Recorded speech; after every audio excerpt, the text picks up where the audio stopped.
여러분, 혹시 부모님이 갑자기 낯설게 느껴진 적 있으신가요? 어제까지 멀쩡하던 아버지가 오늘은 같은 말을 계속 반복하거나 가스불을 켜둔 채 잊어버린다면 상상만 해도 무섭지 않나요? 최근 통계청 자료에 따르면 55세 이상 자녀를 둔 가정 3곳 중 한 곳이 치매 초기 증상으로 불안을 겪고 있다고 합니다. 서울의 한 59세 남성은 두 아들을 모두 결혼시키고 드디어 이제 내 인생을 살겠다는 꿈을 꿨습니다.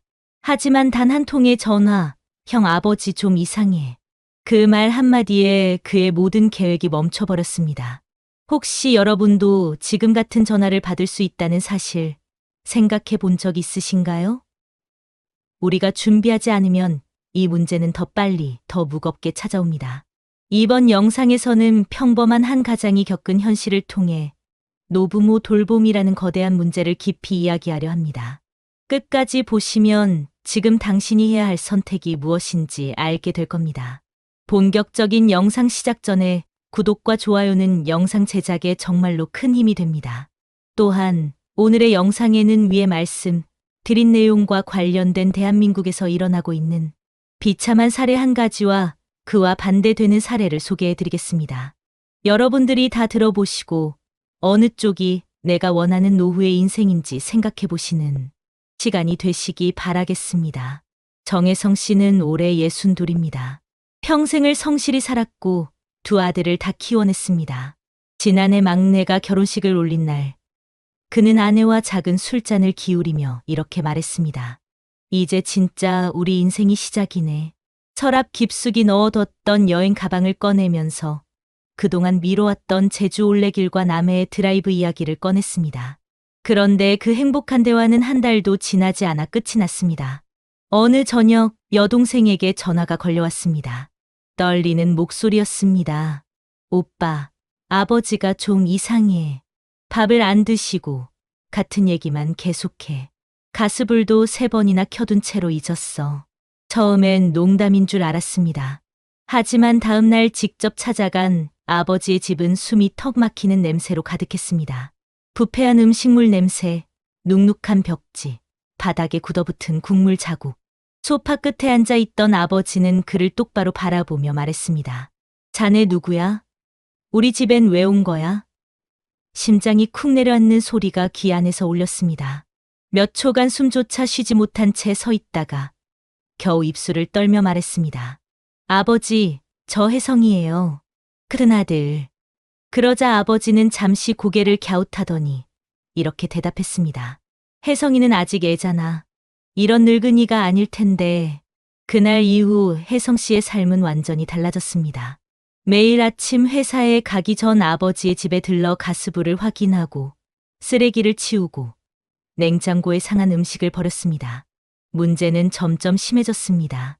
아버지는 때로 너 왜 자꾸 따라다니냐라며 욕설을 퍼붓고 어떤 날은 한밤중에 문을 열고 뛰쳐나가 동네 주민들이 신고하는 일도 있었습니다. 혜성 씨의 몸과 마음은 서서히 달아갔습니다. 경제적인 압박은 더 큰 문제였습니다. 아버지의 연금은 월 63만 원. 기초연금과 합쳐도 생계비를 감당하기엔 턱없이 부족했습니다. 게다가 치매 초기 진단 이후 약값과 검사비, 간병용품까지 매달 100만 원 이상이 추가로 들었습니다. 본인의 월급으로도 빠듯했는데 올해 초 회사에서 구조조정 소식이 들려왔습니다. 30년 다닌 회사에서 임금 피크제 대상자라는 이유로 사실상 반강제 퇴직을 요구받았습니다. 이제 겨우 쉰내신 그에게 새로운 일자리를 찾는 일은 생각보다 훨씬 절망적이었습니다.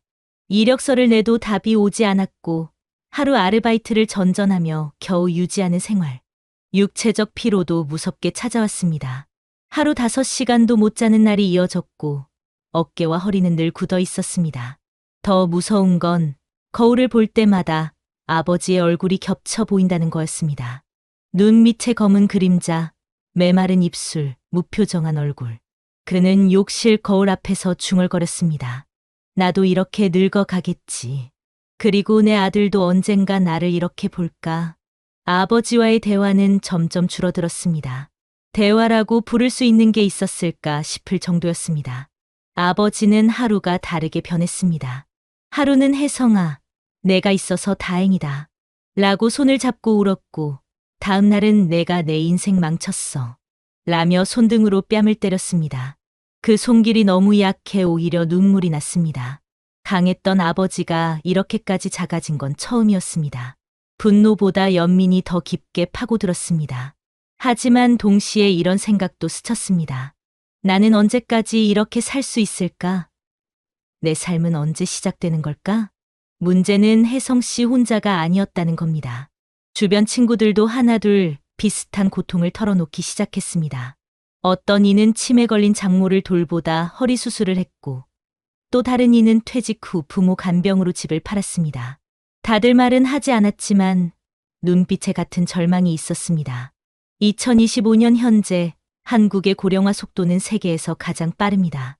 치매 환자만 이미 100만 명을 넘어섰고 돌봄의 무게는 고스란히 가족에게 내려앉고 있습니다. 사회는 아직 준비되지 않았고 정부의 지원은 너무 느리고 얇았습니다. 그해 겨울 혜성 씨는 결국 아버지를 요양병원 대기 명단에 올렸습니다. 서류를 제출하고 나오는 길, 차 안에서 한참을 울었습니다. 아버지를 버리는 것 같다는 죄책감과 더는 견딜 수 없다는 절망이 한꺼번에 밀려왔습니다. 며칠 뒤 아버지 집에서 마지막으로 목욕을 시켜드리던 날이었습니다. 아버지는 젖은 손으로 그의 손목을 꼭 잡으며 말했습니다. 혜성아, 나 혼자 두지 마라. 그 말을 듣는 순간 그의 무릎이 주저앉을 뻔했습니다. 그날 밤 그는 아내에게 이렇게 말했습니다. 이제는 나도 내 이름을 잃어버린 것 같아. 난 아버지의 아들, 애들의 아버지, 당신의 남편일 뿐 정혜성이라는 사람은 없는 것 같아. 그 말에 아내는 아무 말도 하지 못하고 그의 손을 잡았습니다.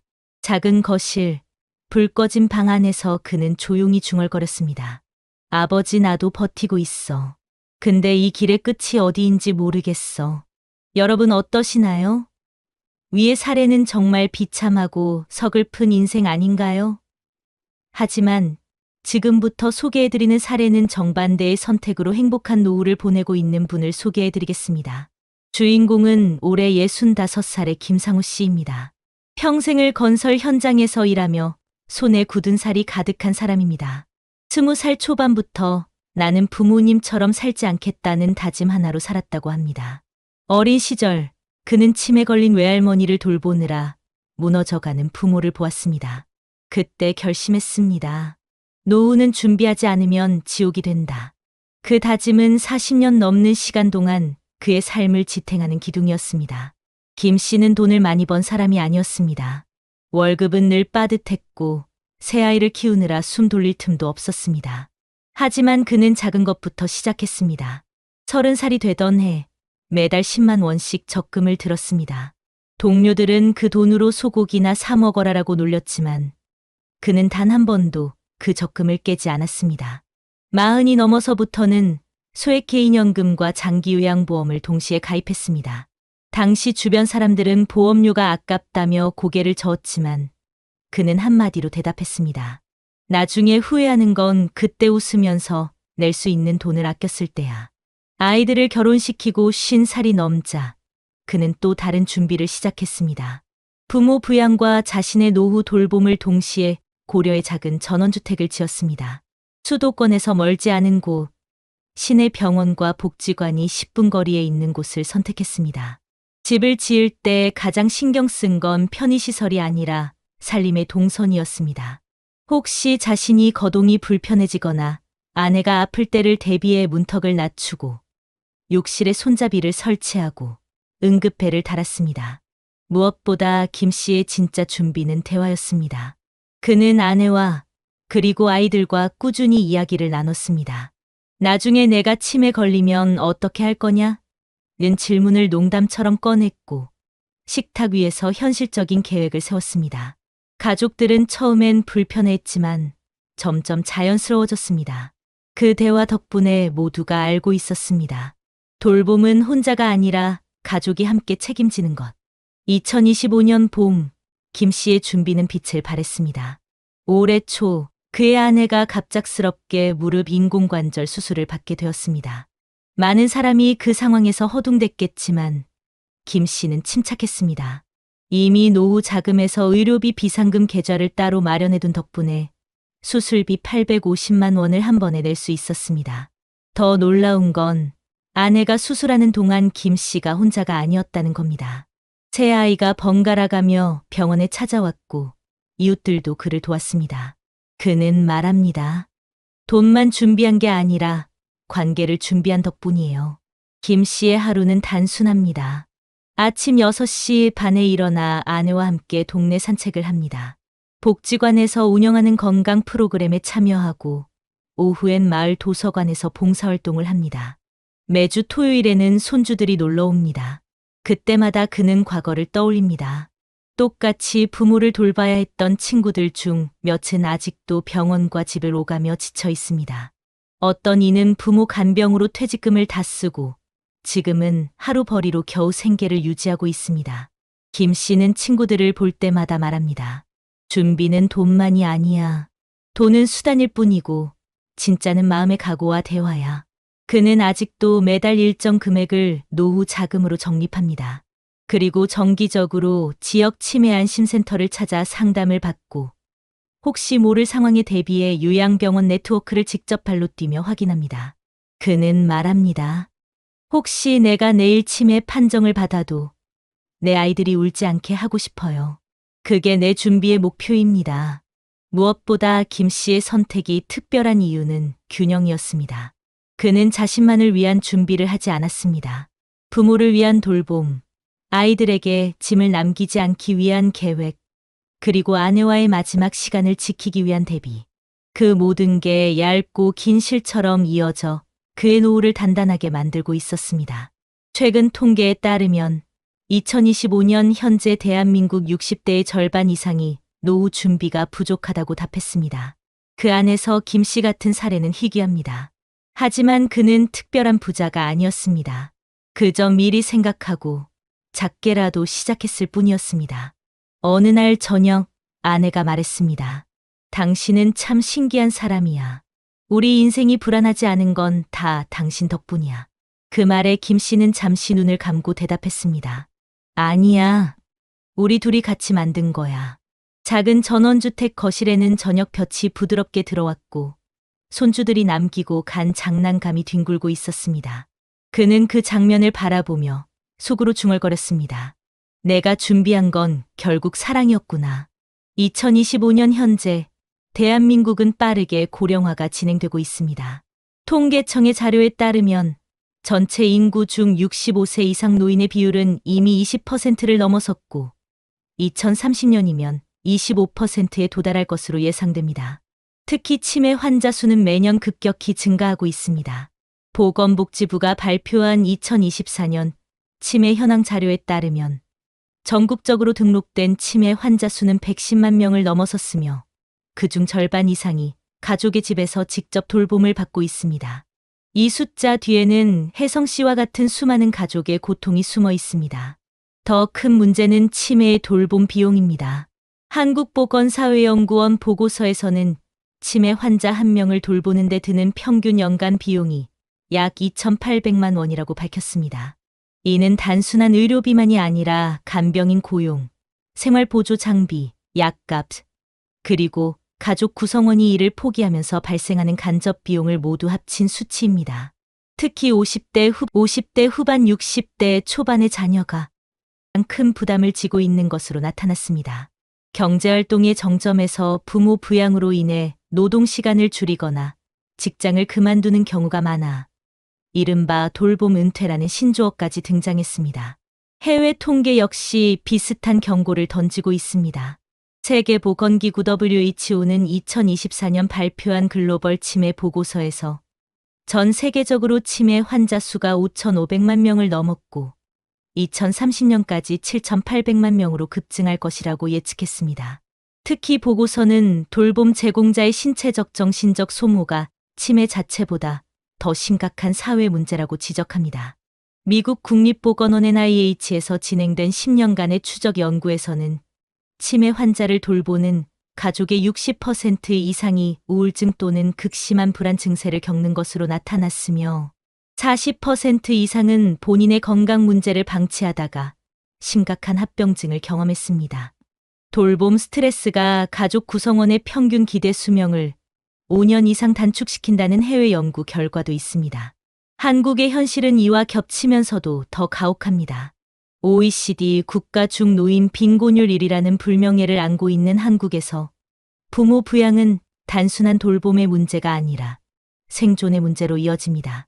국민연금연구원의 최근 보고서에 따르면 60대 이상의 절반 가까이가 월 생활비로 120만 원 이하를 사용하며 버티고 있고, 부모를 돌보는 자녀 세대의 70% 이상이 경제적 부담 때문에 가족 갈등을 경험했다고 답했습니다. 이런 상황에서 치매나 중증 질환이 겹치면 가게는 쉽게 무너집니다. 특히 혜성 씨처럼 부모의 돌봄이 시작되는 시점이 자녀의 퇴직 전후와 겹칠 때 재정적 타격은 더욱 치명적입니다. 한국개발연구원 KDI는 부모 부양과 노후 준비가 동시에 발생하는 세대가 한국 경제의 가장 취약한 골이라고 분석했습니다. 전문가들은 공통적으로 지적합니다. 문제의 본질은 치매 자체가 아니라 준비 없는 돌봄의 시작에 있습니다. 국제 알츠하이머 협회는 최근 보고서에서 대부분의 가족이 부모의 인지 저하를 인식하고도 평균 1년 이상 적절한 지원 체계 없이 버틴다고 밝혔습니다. 그 1년 동안 가족은 몸과 마음, 그리고 재정에서 가장 큰 타격을 입습니다. 이는 혜성 씨의 이야기와 정확히 겹칩니다. 초기에는 괜찮겠지라는 생각으로 홀로 버티다 어느 순간 돌이킬 수 없는 소진 상태에 이르는 것. 그 사이에서 자신의 이름을 잃어가는 경험은 수많은 보고서가 공통적으로 언급하는 돌봄 위기의 전형적인 패턴입니다. 치매는 이제 한 가정의 비극을 넘어 국가적 과제가 되었습니다. 하지만 여전히 제도는 부족합니다. 노인학대 신고 건수는 매년 늘고 있지만 요양시설 인력은 OECD 평균의 절반 수준에 머물러 있고, 가정 돌봄 지원 예산은 아동 복지의 10분의 1에도 미치지 못합니다. 국제 논문에서도 한국의 구조적 문제를 지적합니다.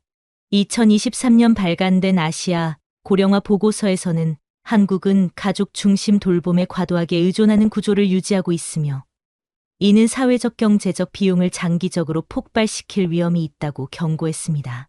혜성 씨의 사례는 통계 속 숫자를 현실로 보여줍니다. 치매 환자 한 명의 그림자는 단 한 사람에게만 드려지지 않습니다. 그 가족, 특히 중년 자녀, 세대의 삶 전체를 바꾸어 놓습니다. 부모를 돌보며 자신의 노후 준비가 무너지고 자신의 정체성마저 잃어버리는 순간들. 이건 단순한 가족의 문제가 아니라 지금 이 나라가 직면한 가장 현실적이고 거대한 파도입니다. 여러분, 그렇다면 이 현실적인 고통을 줄이고 준비된 돌봄으로 전환하기 위해 우리는 무엇을 할 수 있을까요?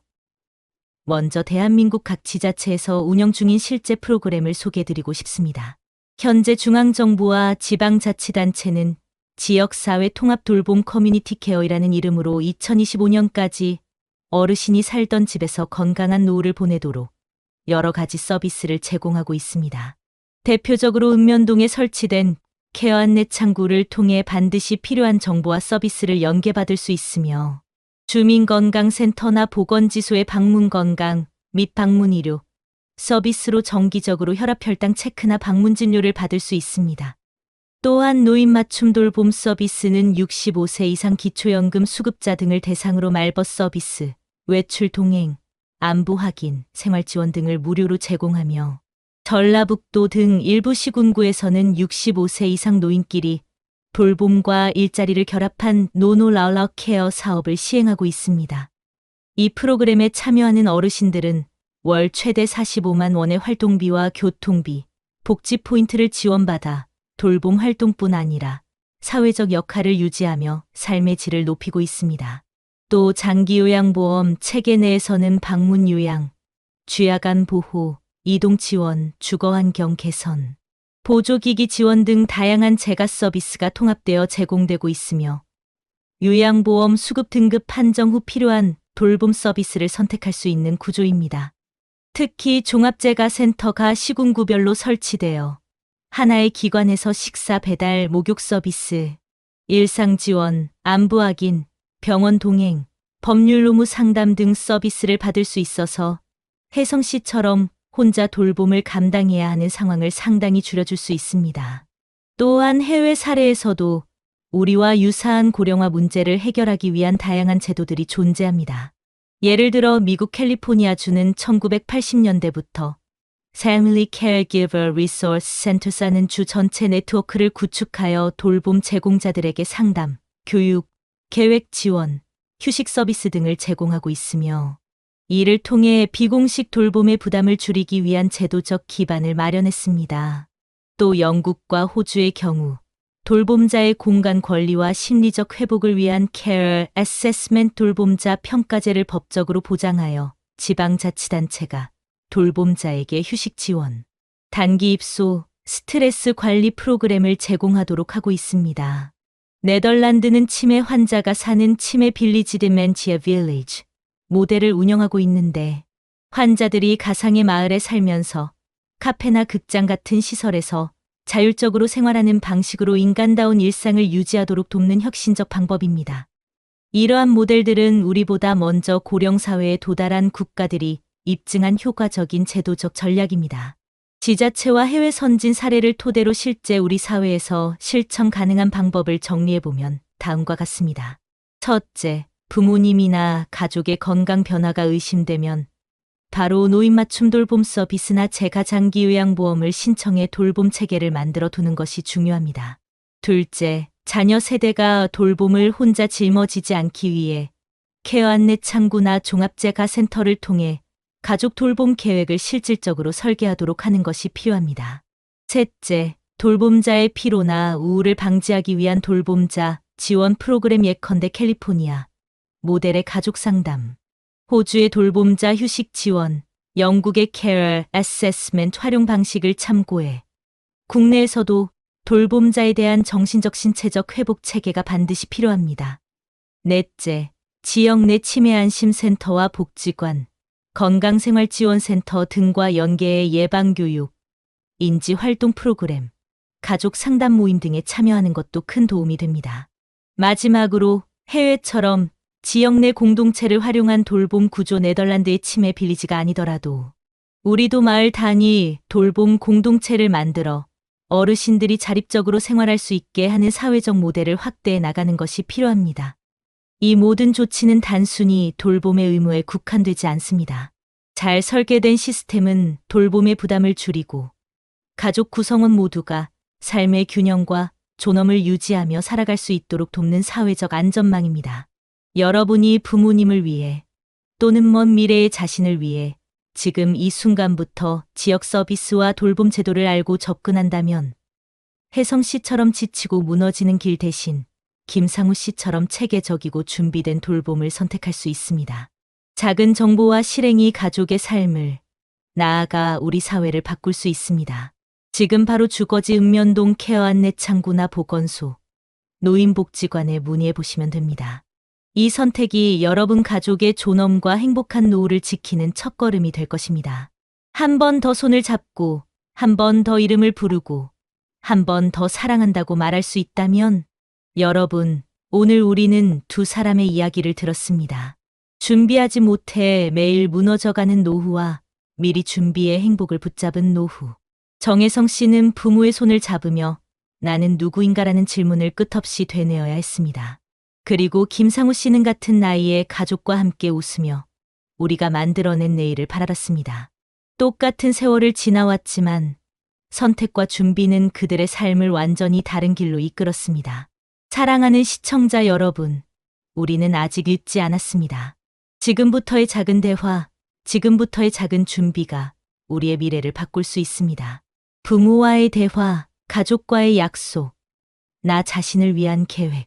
그 한 걸음이 언젠가 여러분의 아이들이 우리 부모님은 참 든든했다라고 말하는 순간으로 이어질 겁니다. 60대, 70대의 인생은 끝이 아니라 또 다른 시작입니다. 무너지는 길이 아니라 서로의 손을 잡고 웃을 수 있는 길을 선택하는 것. 그 길 위에서 여러분의 이름이 다시 한번 따뜻하게 불릴 수 있길 바랍니다. 여러분의 내일은 아직 충분히 아름다울 수 있습니다. 오늘 우리 함께 그 준비를 시작해 볼까요? 여러분, 최근 뉴스에서 들으셨나요? 은퇴한 지 2년 된 59세 남성이 가족의 눈치를 보며 여전히 성공한 사장님처럼 살아가려다 결국 집 한 채와 남은 노후 자금을 모두 잃은 사건 말입니다. 겉으로는 멀쩡해 보였지만 그의 거실 식탁 위에는 카드 연체 고지서와 대출 명세서만 쌓여 있었다고 합니다. 더 두려운 건 이 이야기가 남의 일이 아니라는 겁니다. 지금 대한민국에서 50대, 60대 가정 중 절반 이상이 같은 불안을 안고 산다는 조사도 나왔습니다. 혹시 이런 생각 해본 적 있으신가요? 내가 붙잡고 있는 이 체면, 언젠가 내 가족의 짐이 되면 어떡하지? 사람들의 시선, 한때의 영광, 자존심이라는 이름으로 우리는 스스로를 지키는 줄 알지만 어느 순간 그게 삶을 무너뜨리는 칼날이 될 수도 있습니다. 오늘 이 영상에서는 한때 잘 나가던 가장으로 불렸던 한 남자의 이야기를 통해 지금 우리가 반드시 내려놔야 할 것과 끝까지 지켜야 할 것이 무엇인지 이야기하려고 합니다. 끝까지 보신다면 노후를 무너뜨리는 가장 큰 함정을 피할 수 있는 길을 찾게 될 겁니다. 본격적인 영상 시작 전에 구독과 좋아요는 영상 제작에 정말로 큰 힘이 됩니다. 또한 오늘의 영상에는 위의 말씀 드린 내용과 관련된 대한민국에서 일어나고 있는 비참한 사례 한 가지와 그와 반대되는 사례를 소개해 드리겠습니다. 여러분들이 다 들어보시고 어느 쪽이 내가 원하는 노후의 인생인지 생각해 보시는 시간이 되시기 바라겠습니다. 박성진 씨는 64시다. 한때 그는 대기업에서 35년을 근무한 박 부장으로 불렸다. 매일 정장을 입고 회색 BMW 외제차를 타고 출퇴근하던 시절 그는 스스로가 성공한 인생을 살고 있다고 믿었다. 2022년 정년퇴직을 하며 받은 퇴직금은 4억 원. 평생의 노력 끝에 얻은 그 돈은 가족의 노후와 그의 자존심을 동시에 상징하는 것 같았다. 그러나 은퇴 후 3년이 지나기도 전에 그 돈은 빛처럼 사라졌고 남은 것은 낡은 BMW 한 대와 갈라진 가족뿐이었다. 퇴직 직후 성진 씨는 여전히 자신을 존경받는 부장님이라 생각했다. 아내 윤미 씨가 이제는 형편에 맞춰 살자고 조심스럽게 말할 때마다 그는 웃으며 대답했다. 여보, 우리가 언제 그렇게 초라하게 살았어? 아직은 괜찮아. 사람들 눈도 있는데.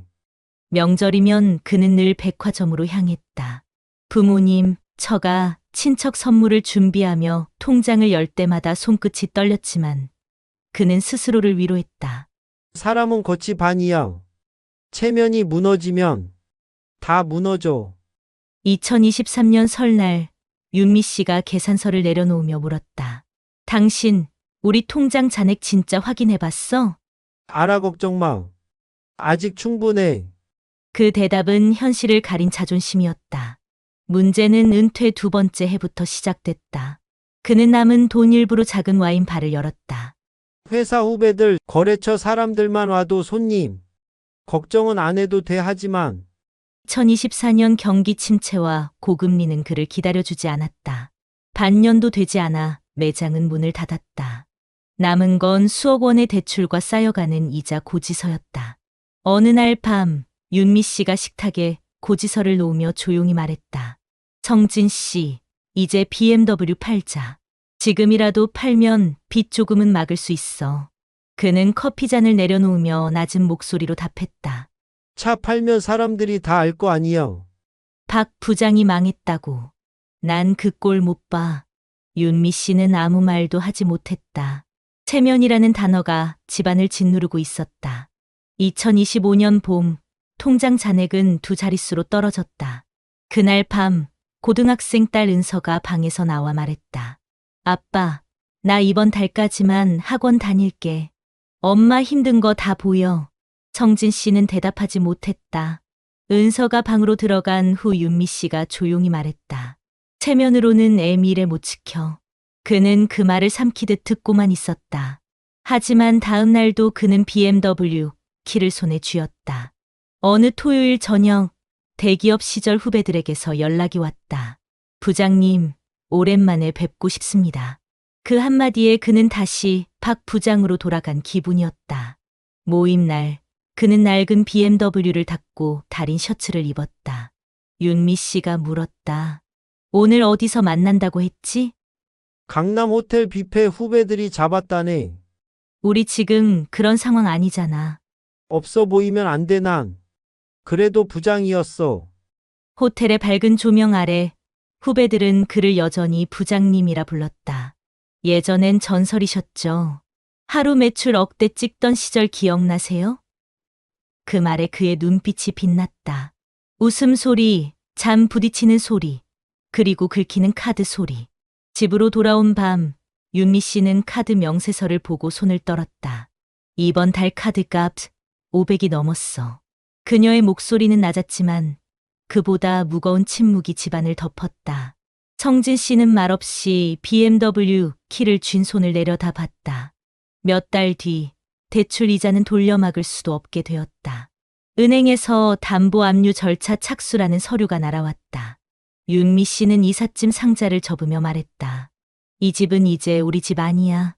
그리고 난 더 이상 당신 체면 때문에 살고 싶지 않아. 그녀의 목소리엔 눈물 대신 단단한 결심이 있었다.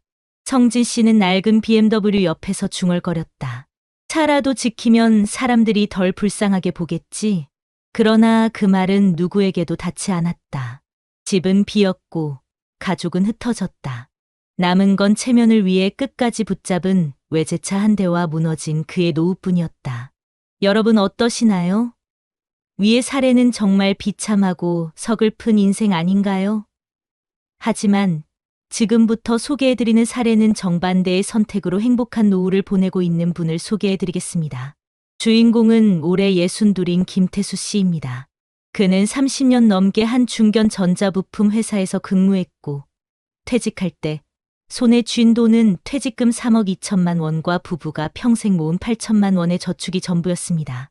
많은 사람이 퇴직 후 창업을 고민할 때 태수 씨에게도 주변에서 숱한 제안이 쏟아졌습니다. 지금은 카페가 대세라던데 내 인맥이면 무슨 가게든 할 수 있지 않겠어. 하지만 그는 한 가지 원칙을 세웠습니다. 은퇴 후에는 체면보다 생존이 먼저다. 잃은 돈은 다시 벌 수 있어도 무너진 노후는 다시 못 세운다. 퇴직 후 첫 해, 그는 20년 가까이 몰고 다닌 외제차를 중고로 팔았다. 주변에서 아깝다는 말을 했지만 그는 웃으며 대답했다. 지금 필요한 건 차가 아니라 현금 흐름이에요. 이 차를 유지하려면 세금, 보험료, 유지비만 해도 한 해에 700만 원이 넘어요. 그 돈이면 1년 생활비의 절반을 커버할 수 있죠. 아내 이정희 씨와의 첫 대화도 인상적이었다. 퇴직금이 들어오자마자 부부는 식탁 위에 전 재산을 놓고 이렇게 말했습니다. 우리 이제부터는 숨김없이 돈 얘기하자. 이 돈은 우리 둘의 남은 삶을 지탱하는 기둥이야. 그날 두 사람은 3억 원을 세 개의 통장으로 나눴습니다. 생활비, 비상금, 그리고 절대 건드리지 않을 노후 자금. 태수 씨의 가장 현명한 선택은 은퇴 후 소비 기준을 철저히 낮춘 것이었다. 예전에는 명절 때마다 백화점 상품권을 돌렸지만 퇴직 첫 설에는 직접 쓴 손편지와 소박한 건강식 세트를 준비했다. 형제들이 부장까지 한 사람이 너무 검소한 거 아니야? 라고 농담을 건넸지만 그는 담담히 대답했다. 체면은 잠깐이고 노후는 평생이에요. 이 작은 변화는 부부의 대화를 바꿔놓았다. 더 이상 남들이 뭐라 할까가 아닌 우리에게 뭐가 필요한가가 중심이 됐다. 은퇴 2년 차, 그는 정부의 은퇴자 재무설계 프로그램에 참여했다. 이 프로그램에서 상담받은 첫 조언은 명확했다. 노후는 공격이 아니라 방어입니다. 투자보다 지출을 줄이는 게 우선입니다. 그날 이후 그는 매달 가계부를 쓰며 현금 흐름을 체크했다. 점심을 외식 대신 집밥으로 바꾸고 아파트 관리비를 줄이기 위해 에너지 절약 습관을 들였다. 이 모든 선택은 화려함을 잃는 대신 안정감을 얻는 과정이었다. 2025년 한국의 물가는 치솟고 대출 금리는 고공행진을 이어갔다. 많은 은퇴자가 빚과 생활비 사이에서 허덕일 때 태수 씨 부부는 비교적 평온했다. 매달 국민연금 180만 원과 소득형 전환연금에서 나오는 90만 원으로 생활을 유지했고 비상금은 거의 손대지 않았다. 무엇보다 중요한 건 가족의 관계가 무너지지 않았다는 것이었다. 딸 소연 씨가 이렇게 말했다. 아빠, 우리 집은 왜 이렇게 편안해? 친구들 집은 요즘 돈 문제로 분위기가 항상 싸늘하다던데. 그 말에 태수 씨는 조용히 웃으며 대답했다. 돈보다 무서운 건 불안이야. 우리는 불안부터 막은 거야. 태수 씨의 노후는 화려하지 않다. 낡은 아파트, 중고차 한 대, 검소한 생활. 그러나 그는 매일 아침 커피를 내리며 이렇게 생각한다. 나는 지금 내가 지킬 수 있는 걸 지키고 있다. 무엇보다 인상적인 장면은 지난 겨울이었다. 부부는 오래된 전기장판 위에서 나란히 앉아 따뜻한 차를 마셨다. 윤미 씨가 말했다. 당신, 부장 때보다 지금 표정이 더 편안해 보여. 그는 고개를 끄덕이며 대답했다. 이제야 알겠어. 진짜 체면은 남이 아니라 우리를 지키는 거였어. 태수 씨는 은퇴 후에도 한 번도 큰 돈을 벌지 않았다. 대신 무너지지 않는 삶을 선택했다. 그 결과 그는 지금도 가족과 웃으며 밥을 먹고 작은 여행을 꿈꾸며 살고 있다. 그의 노후는 화려하진 않지만 단단하다. 그리고 무엇보다 행복하다. 대한민국의 현실은 박성진 씨의 사례가 결코 특별하지 않다는 것을 보여줍니다. 최근 조사에 따르면 은퇴 후 5년 이내에 퇴직금을 모두 소진하는 가구는 전체의 절반을 넘어섰고, 특히 60대 가구 중 40% 이상이 퇴직 후 3년 안에 대출을 이용해 생활비를 충당한 경험이 있다고 답했습니다. 이러한 수치는 단순히 소비 습관의 문제가 아니라 구조적인 위험을 드러냅니다. 물가 상승률은 2025년 들어 다시 오름세를 보이며 생활 필수품 가격은 2년 전 대비 평균 18% 이상 상승했습니다. 같은 기간 동안 고정 수입 역할을 하는 국민연금은 실질 구매력에서 평균 12% 하락한 것으로 나타났습니다. 해외에서도 비슷한 경향이 관찰되는데, 경제협력개발기구 OECD의 최근 보고서는 은퇴 후 초기 3년 동안 재정 계획을 세우지 않은 가구가 세운 가구보다 파산 위험이 3배 높다는 점을 지적합니다. 특히 체면을 지키기 위한 소비가 노후 빈곤으로 이어지는 패턴은 동서양을 막론하고 공통적으로 나타납니다. 한글로벌 재무연구소의 장기 추적 조사에서는 퇴직 후에도 사회적 지위를 유지하려는 소비를 지속한 집단의 자산 감소 속도가 같은 연령대 평균보다 2배 이상 빠르다는 결과가 나왔습니다. 전문가들은 이를 사회적 소비 압박이라고 부르며, 은퇴 이후에도 직장에서의 역할과 체면을 유지하려는 심리가 실제 재정 상태와 괴리를 만든다고 분석합니다. 이 심리가 가족 관계에도 직접적인 악영향을 미친다는 점이 중요한데, 한국제가족재정연구에서는 은퇴 후 2년 차에 가계 부채가 급격히 늘어난 가정의 60% 이상이 부부 갈등과 자녀와의 대화 단절을 경험했다고 밝혔습니다. 특히 차량과 부동산 같은 상징 자산을 끝까지 유지하려는 태도가 재정 악화를 가속화한다는 점은 해외 논문에서도 일관되게 나타납니다. 캐나다의 한 노후 재정 연구 프로젝트는 은퇴 후 차량 유지비와 체면, 소비를 줄이지 않은 가구의 평균 파산 위험이 그렇지 않은 가구 대비 2.7배 높다고 보고했습니다. 또 다른 유럽의 장기 패널 연구에서는 퇴직금의 20% 이상을 초기 2년 동안 비필수 소비에 사용한 집단이 이후 10년 동안 빈곤선 이하로 떨어질 확률이 45%를 넘는다는 결과가 나왔습니다. 전문가들은 이런 데이터를 통해 공통적으로 강조합니다. 은퇴 후 첫 3년은 노후 전체의 안정성을 좌우하는 결정적 시기이며, 이 기간 동안 체면을 위한 소비와 상징적 자산 유지가 재정적 파탄의 주된 원인이 된다고 경고합니다. 그리고 무엇보다도 초기 단계에서 재정 상태를 가족과 공유하고 지출의 우선순위를 명확히 정한 가구가 그렇지 않은 가구보다 노후의 안정성을 유지할 확률이 3배 이상 높다는 점은 국내외를 막론하고 일치하는 결과입니다. 이는 박성진 씨 사례와도 정확히 겹칩니다. 그는 퇴직 후 가족과의 재정 계획을 세우지 않았고, 체면을 위해 BMW를 끝까지 붙잡으며 생활 수준을 낮추지 못했습니다. 반면 재무 전문가들은 반복해서 말합니다. 은퇴 후 첫 번째 실수는 수익이 아닌 지출에서 시작된다. 지금 한국의 경제 상황은 이런 경고를 더 크게 만들고 있습니다. 고금리, 고물가, 그리고 불안정한 연금 체계 속에서 단 한 번의 잘못된 선택이 평생의 노후를 흔들 수 있다는 사실은 통계가 증명하고 있습니다. 이 수치는 숫자에 불과하지만 그 안에는 수많은 가정의 눈물과 한숨이 담겨 있다는 점에서 가볍지 않습니다. 대한민국의 통계는 박성진 씨의 사례가 예외가 아니라는 것을 보여줍니다. 최근 전국 가계 재정조사에 따르면 은퇴 후 5년 이내에 퇴직금을 모두 소진하는 가구가 전체의 절반을 넘었고, 특히 60대 가구의 42%는 퇴직 후 3년 안에 생활비를 마련하기 위해 대출을 사용한 경험이 있다고 답했습니다. 2025년 현재 한국의 평균 물가 상승률은 2년 전 대비 6% 이상 높아졌고, 전기와 가스 같은 필수 공공요금은 15% 가까이 올랐습니다. 같은 기간 국민연금 수령액의 실질 구매력은 평균 10% 이상 감소했습니다. 이런 상황에서 고정 수입 없이 체면을 위한 소비를 유지하는 것은 곧 재정 악화를 의미합니다. 경제협력개발기구가 발표한 은퇴 후 재정 보고서에서도 비슷한 결과가 나타납니다. 은퇴 초기 3년 동안 재정 계획을 세우지 않은 가구는 계획을 세운 가구보다 파산 위험이 3배 이상 높았습니다. 특히 퇴직 후 사회적 지위를 유지하려는 소비를 지속한 집단은 자산 감소 속도가 같은 연령대 평균의 2배에 달했습니다. 해외 장기 패널 연구에서도 비슷한 데이터가 있습니다.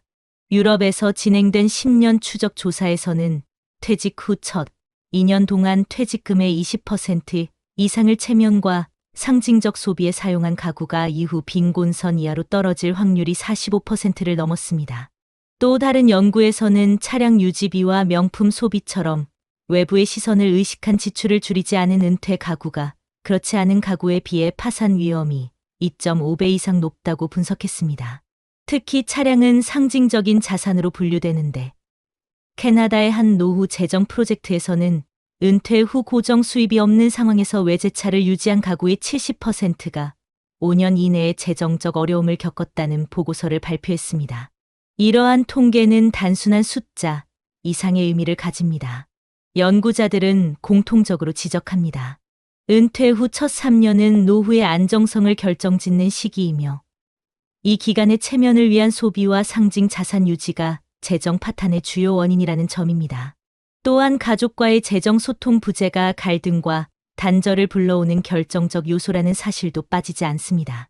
한 국제가족재정연구에서는 은퇴 후 2년 차에 가계 부채가 급증한 가정의 60% 이상이 부부 갈등과 자녀와의 대화 단절을 경험했다고 밝혔습니다.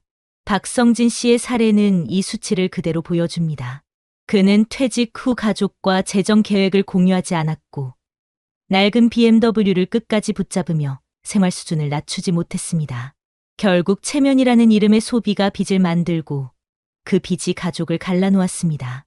반대로 해외 통계는 반대의 길도 명확히 보여줍니다. 초기 은퇴 자산의 70% 이상을 보호하고 체면, 소비를 줄인 가구는 10년 후에도 안정된 생활을 유지할 확률이 3배 이상 높았습니다. 전문가들은 이렇게 말합니다. 은퇴 후 가장 큰 적은 돈이 아니라 잘못된 선택이다. 특히 사회적 시선을 의식한 소비는 노후를 가장 빠르게 무너뜨린다. 지금 한국의 경제 환경은 이 경고를 더욱 현실적으로 만듭니다. 고금리, 물가 상승, 연금의 한계 속에서 단 한 번의 잘못된 판단이 평생의 노후를 뒤흔드는 시대. 그 무게를 통계가 보여주고 있습니다. 이 숫자는 박성진 씨 한 사람의 이야기가 아니라 우리 모두의 미래를 향한 거울이 되고 있습니다. 체면은 빛나도 사랑은 더 깊어야 한다. 돈은 사라져도 믿음은 남아야 한다. 집은 무너져도 가족은 함께여야 한다. 여러분, 오늘 우리는 두 사람의 인생을 보았습니다. 하나는 과거의 영광과 체면을 붙잡다. 결국 가족과 삶을 잃은 박성진 씨의 이야기. 또 하나는 불안보다 사랑을 먼저 선택하고 노후의 작은 행복을 지켜낸 김태수 씨의 이야기였습니다. 같은 세대, 같은 나이, 같은 출발선에서 이렇게 다른 길을 걸었다는 사실이 마음을 울리지 않으신가요? 성진 씨는 낡은 BMW를 지키며 체면을 잃지 않으려 했지만 결국 그 차 옆에 혼자 서 있었습니다. 반면 태수 씨는 외제차 대신 가족을 붙잡고 화려한 소비 대신 서로의 손을 잡았습니다. 그 결과 그의 집은 크지 않아도 따뜻했고 통장은 두껍지 않아도 웃음은 사라지지 않았습니다. 여러분, 우리 모두 언젠가는 선택의 길목에 서게 됩니다. 무엇을 붙잡고 무엇을 내려놓을 것인가? 그때 우리가 지켜야 할 것은 체면도 외형도 아닌 함께 살아갈 사람들 아닐까요? 노후의 진짜 성공은 돈의 크기가 아니라 마지막까지 곁에 남아있는 미소와 손길에 있다는 걸 잊지 않았으면 합니다. 이 영상을 보시는 모든 60대, 70대 여러분, 지금부터라도 늦지 않았습니다. 통장 속 숫자보다 소중한 건 식탁에 둘러앉은 가족의 온기이고 BMW의 로고보다 값진 건 내 옆에 있는 사람의 눈빛입니다. 오늘 영상이 여러분의 마음에 작은 울림을 남겼길 바랍니다. 그리고 부디 우리 모두 태수 씨처럼 사랑을 먼저 지키는 선택을 하길 바랍니다.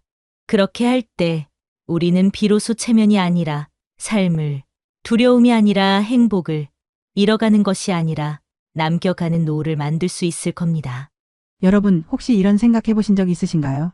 난 분명 절약하면서 사는데 왜 통장은 항상 텅 비어 있을까? 최근 뉴스에서 보셨나요? 통계청 조사에 따르면 60대 이상 가구의 절반 가까이가 매달 적자 생활을 하고 있다고 합니다. 그런데 놀라운 건 이분들 대부분이 큰돈 쓴 기억이 없다고 말한다는 겁니다. 대체 돈은 어디로 사라지는 걸까요?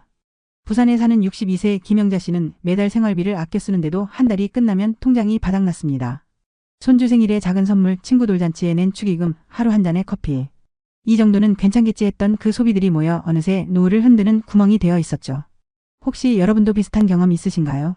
지금 이 순간에도 알지 못한 채 지갑에서 새어나가는 돈이 있다면 그건 단순한 소비가 아니라 여러분의 다음 10년을 위협하는 조용한 적신호일 수 있습니다.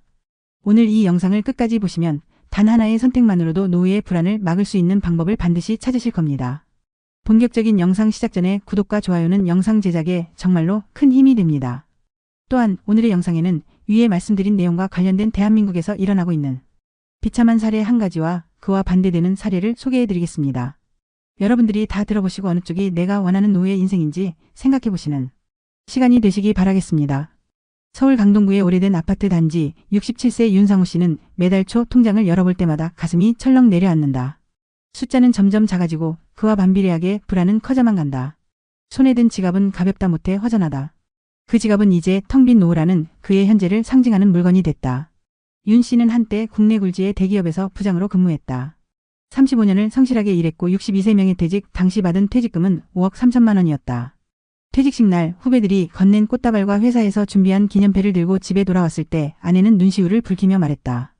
여보, 이제 진짜 편하게 살자. 그동안 고생 많았어. 그 말에 윤 씨도 웃으며 대답했다. 이제 우리 둘만의 시간이다. 걱정 없이 살자. 그때만 해도 그의 지갑은 묵직했고 마음도 든든했다. 하지만 5년이 지난 지금 그 지갑은 텅 비어 있다. 더 무서운 건 윤 씨 본인이 말하는 한마디였다. 난 큰돈 쓴 기억이 없는데 왜 이렇게 된 걸까? 퇴직 후 첫 해 윤 씨의 일상은 한없이 평화로웠다. 새벽 알람 대신 햇살에 눈을 뜨고 아내와 함께 천천히 아침을 차리는 여유. 평생 회사와 집을 오가며 보낸 그는 이제야 사람답게 사는구나라는 생각을 했다. 손주가 태어났을 때는 더 행복했다. 딸이 아기를 안고 집에 들어왔을 때 윤 씨는 손주를 품에 안으며 약속했다. 할아버지가 뭐든 다 해줄게. 너 하고 싶은 거 다 해. 처음엔 작은 장난감 하나였다. 아기 신발 한 켤레, 귀여운 모자. 하지만 손주는 빠르게 자랐다. 첫 생일, 어린이날, 크리스마스. 용돈 봉투가 오가고 학원비 일부를 보태주면서 윤 씨의 마음은 뿌듯했지만 통장 잔고는 조금씩 줄어들고 있었다. 어느 날 손주가 말했다. 할아버지, 이번엔 뭐 사줄 거예요? 그 말은 귀여웠지만 동시에 그의 어깨를 살짝 무겁게 눌렀다. 아내도 가볍게 농담했다. 당신 이번 달은 또 뭐 사줄 거야? 윤 씨는 웃으며 대답했다. 이럴 때 쓰려고 평생 일했지. 하지만 그 웃음 뒤에서 그는 자신도 모르게 불안의 씨앗을 키우고 있었다. 관계도 문제였다. 퇴직 후 연락이 뜸해진 회사 동료들이 있는 반면 동창 모임의 연락은 오히려 늘어났다. 상호야, 이번에 민호 아들 결혼한다. 너 빠지면 섭섭하다. 이번 주말 영철이 칠순이야. 얼굴 좀 보여. 윤 씨는 한 번도 빠지지 않았다. 대기업 부장이라는 체면도 있었다. 축의금은 항상 남들 수준에 맞춰 10만 원 이상. 식사 자리에서는 자연스럽게 그의 카드가 나왔다. 오늘은 내가 사라. 내가 있으면 우리 든든하잖아. 친구들의 농담 섞인 말에 윤 씨는 한사코 웃으며 결제했다. 그렇게 한 달에 수십만 원, 1년이면 수백만 원이 관계 유지비라는 이름으로 빠져나갔다. 그는 항상 스스로를 위로했다. 이 정도는 괜찮겠지. 오랜 친구들이잖아. 하지만 그 괜찮겠지가 모여 퇴직금의 한 축을 무너뜨리고 있었다. 집 문제는 결정타였다. 퇴직 후 아내는 조심스럽게 말했다. 여보, 이제 도심 떠나서 조금 작은 집으로 갈까? 관리비도 덜고 공기도 좋은 데서 살자. 하지만 윤 씨는 단호했다. 평생 여기서 살았는데 이 동네에 떠나면 내가 더 초라해질 것 같아. 전세 계약 만료가 다가오자 집주인은 말했다. 이번엔 월세로 전환해야겠어요. 보증금 줄이고 월세는 120만 원. 윤 씨는 잠시 망설였지만 결국 고개를 끄덕였다. 뭐 우리가 그 정도는 내지. 하지만 매달 나가는 120만 원은 퇴직자에게 너무 무거운 숫자였다. 전기세, 관리비, 보험료를 합치면 매달 고정비만 200만 원을 넘었다. 아내가 허리 통증으로 병원에 가려 할 때 윤 씨는 먼저 통장을 열어봤다. 이번 달은 좀 참자. 다음 달에 가도 되지? 아내는 아무 말 없이 고개를 끄덕였지만 그 눈빛에서 서운함과 걱정이 동시에 묻어났다. 그렇게 미룬 병원비는 결국 아내의 상태를 더 악화시켰다. 윤 씨는 어느 순간부터 계산기를 두려워하게 됐다. 퇴직금 5억 3천만 원 중 절반 이상이 사라졌지만 그는 여전히 이렇게 말한다. 난 진짜 큰돈 쓴 적이 없다니까. 새 차를 산 것도 아니고 해외여행을 다닌 것도 아니다. 하지만 매일 마셨던 카페에 커피 2잔, 손주에게 쓴 작은 선물, 친구 모임의 식사비, 그리고 월세. 그 사소한 것들이 조용히 그의 지갑을 비우고 있었다. 어느 날 마트에서 장을 보던 윤 씨는 계산대 앞에서 멈췄다. 장바구니 속엔 손주 과자와 장난감이 또 담겨 있었다. 그때 아내가 조용히 물었다. 여보, 우리 진짜 이거 다 필요해? 윤 씨는 대답을 하지 못했다. 그 순간 깨달았다. 지금 자신이 쓰는 돈은 필요라기보다 습관이었다는 걸. 가장 가슴 아픈 건 지난해 겨울이었다. 손주가 독감으로 입원해야 했는데 딸이 전화를 걸어왔다. 아빠, 이번 달은 좀 힘들어요. 병원비 좀 도와줄 수 있어? 윤 씨는 대답 대신 지갑을 열었다.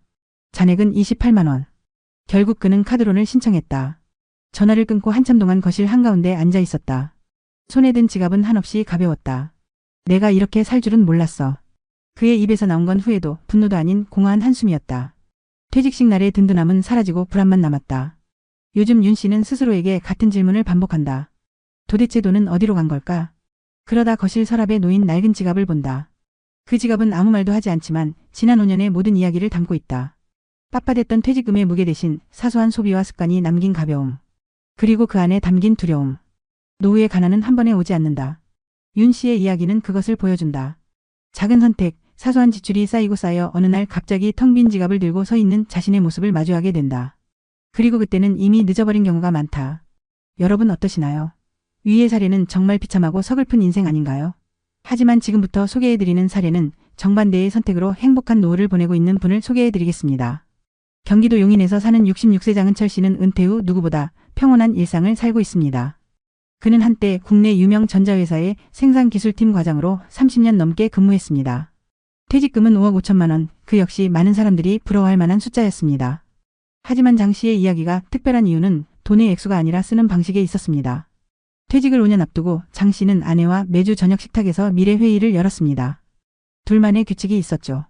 우리의 70대는 지금부터 만든다.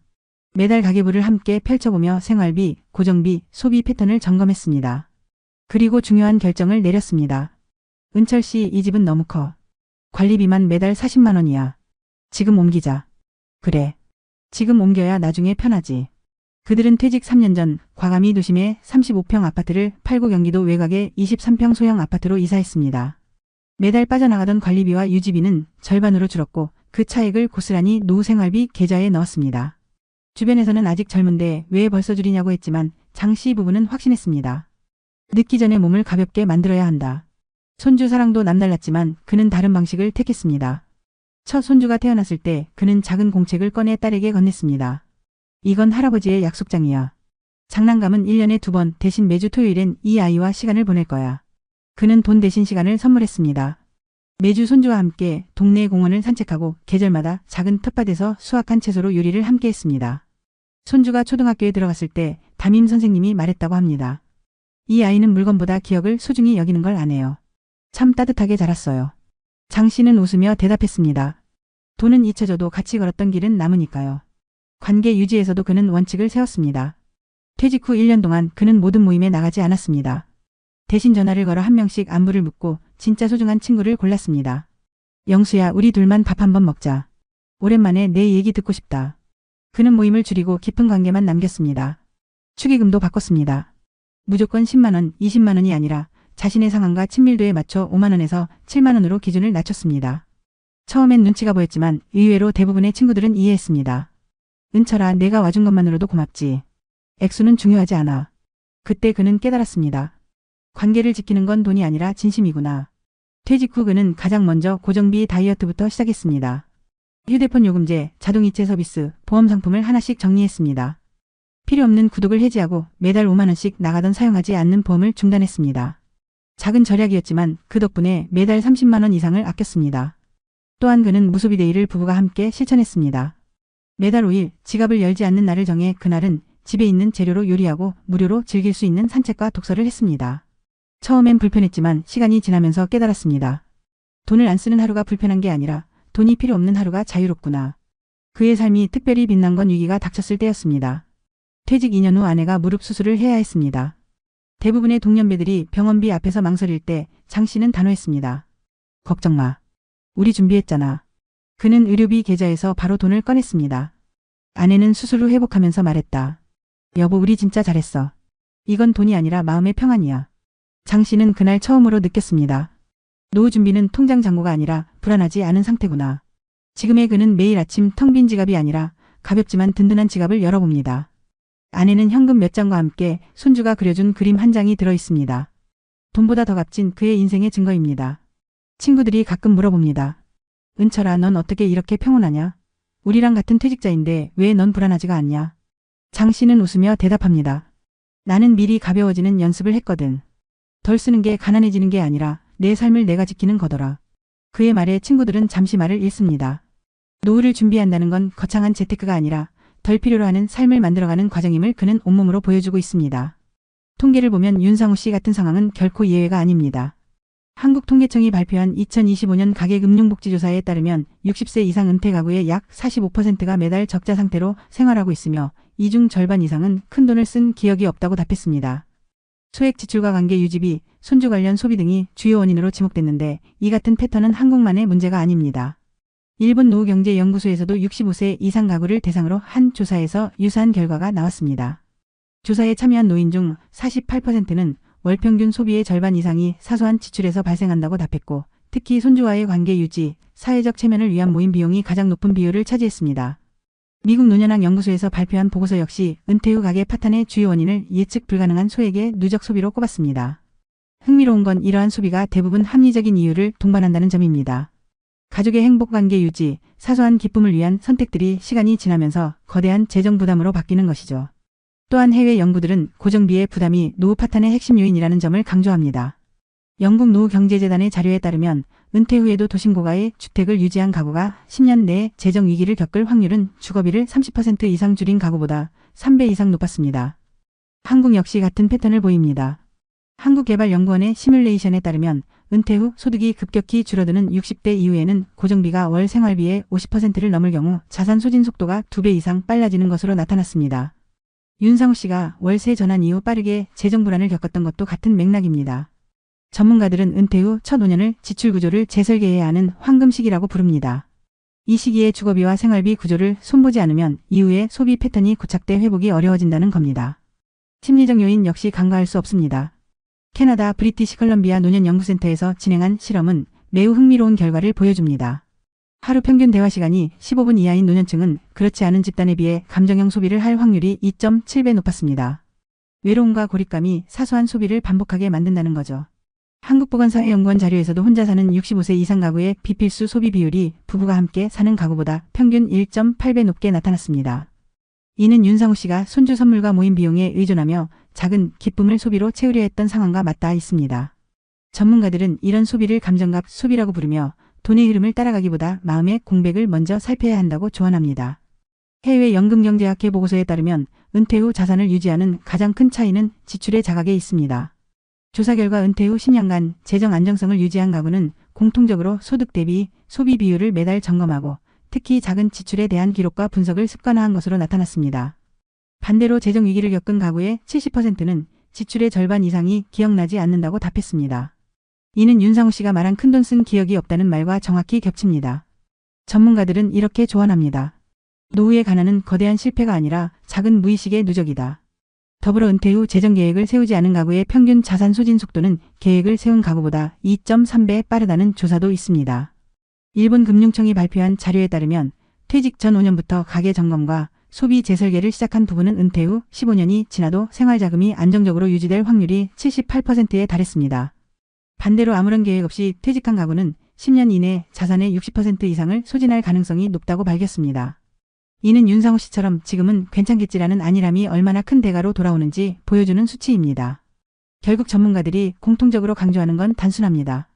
은퇴 후 재정 안정은 수익이 아니라 지출 관리에서 시작되고 그 지출 관리의 핵심은 큰돈이 아닌 작은 소비를 인식하는 데 있다는 것.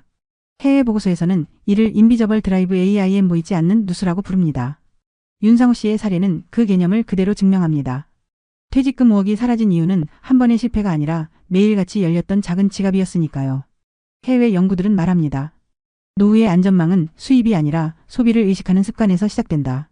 이 단순한 사실이 우리의 다음 10년을 지키는 가장 강력한 조언이 될 겁니다. 그렇다면 이런 상황을 막기 위해 우리는 무엇을 할 수 있을까요? 전문가들은 한 목소리로 말합니다.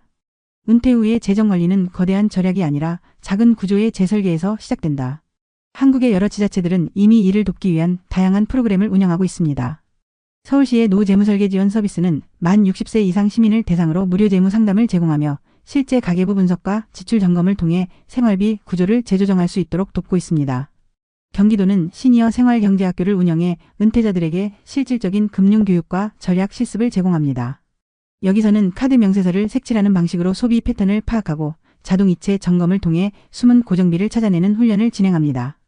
부산광역시의 어르신 자산관리 컨설팅은 특히 월세 전환 가구나 고정비 부담이 높은 가구를 대상으로 맞춤형 절감 계획을 세워주며 실제로 참가자의 70% 이상이 6개월 이내 생활비를 평균 25% 절감한 것으로 나타났습니다.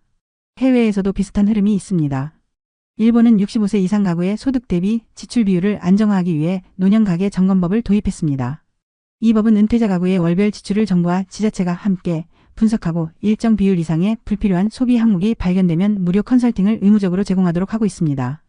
영국은 에이징 웰 앳 홈 프로젝트를 통해 고정비 절감을 목표로 소형주택 이전을 지원하며 이사 비용의 일부를 국가에서 부담해 노년층의 주거비를 줄이는 정책을 시행 중입니다. 미국의 경우 각주 정부에서 시니어 스펜딩 오딧이라는 프로그램을 운영해 은퇴자 가구가 매년 한 번 지출을 공개적으로 점검받을 수 있도록 하며 이를 통해 재정 파탄을 예방하고 있습니다.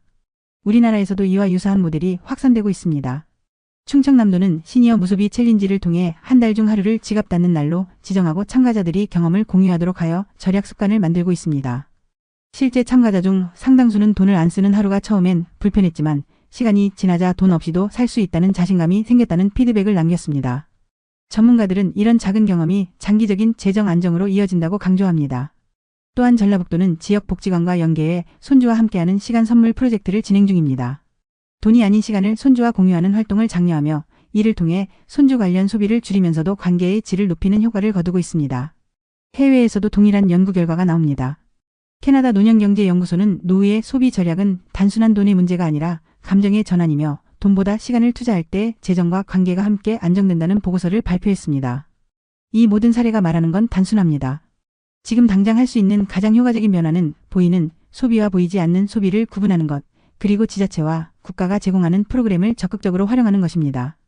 퇴직 후 첫 5년은 지출 구조를 다시 설계할 수 있는 결정적 시기입니다.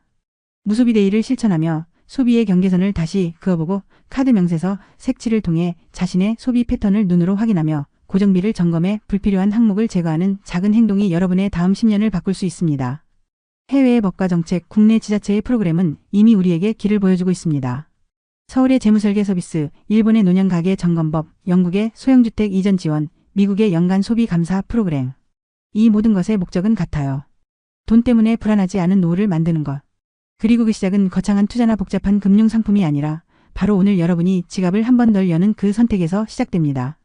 텅 빈 지갑 속에 잊고 있던 내 삶이 있었다. 가벼운 지갑 속에 채워지는 건 평온한 마음이었다. 여러분, 오늘 이야기 속 두 사람을 떠올려 보세요.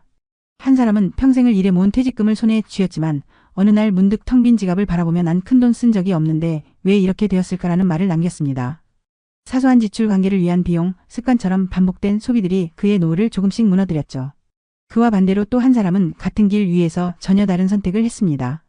돈보다 시간을, 체면보다 마음을 남겼던 그는 작은 집과 작은 소비 속에서 오히려 더 큰 행복을 발견하며 평온한 노후를 살고 있습니다.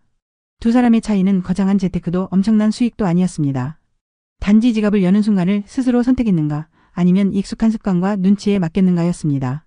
여러분, 지금 내 지갑은 어떤가요? 무겁지만 불안한가요? 아니면 가볍지만 든든한가요?